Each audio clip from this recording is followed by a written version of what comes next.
kofe mashinamiz bo'yicha qisqacha plyus taraflarini aytib ketadigan bo'lsak, bu kofe mashinamiz avvalambor Ispaniyada ishlab chiqarilgan, eng yaxshi zapchastda ishlatirilgan.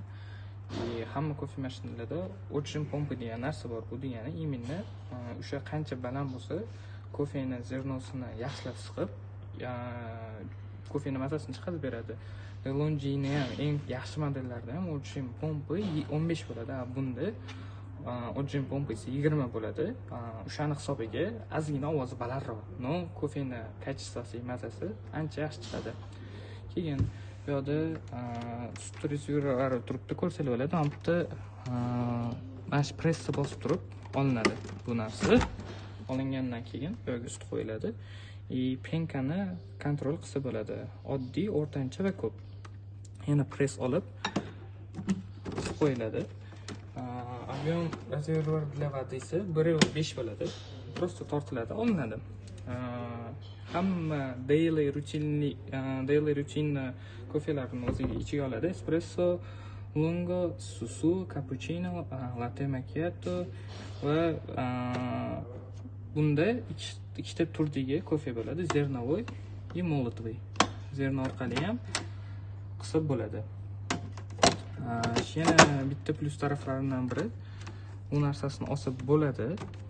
Buni olsa bo'ladi. Bu nimaga? Именно mana shu suv kappuchinatorni havo tizimini yuvib tursa bo'ladi. Bu narsa yordam beradigan narsa, kappuchinator ko'p vaqtga yetadi, ichirib ketmaydi. Hozir ishlatib qisqacha ko'rsatib beramiz.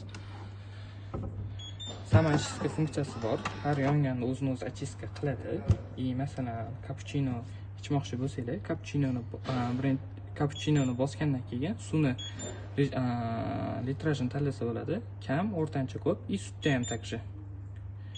Qancha kofe bo'lishini o'zi bu narsani kontrol qilib bo'lgandan keyin yoqiladi. O'shandan keyin kofe damlaveradi.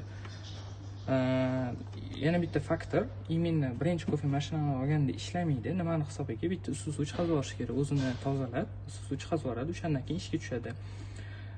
Bu narsalari bu yerda agar mana shu qizil knopkalar именно shu yo'lda yonib qolayotgan bo'lsa, bunisi suv yo'ligidan dalolat bo'ladi. Bunisi musori to'lib ketganidan dalolat bo'ladi. Musorini shu orqali tozalanadi. Va uchinchisini anonisi, agar uchinchisidan ham qizil yonayotgan bo'lsa, bu qaysidir qismi yaxshi yopilmagan bo'ladi. Masalan, buni tozaladinglar, yaxshi yopmay bundoq qilib qo'ygan bo'lsangiz, kofe mashina avtomatik blokирование bor, ishlamaydi. Bu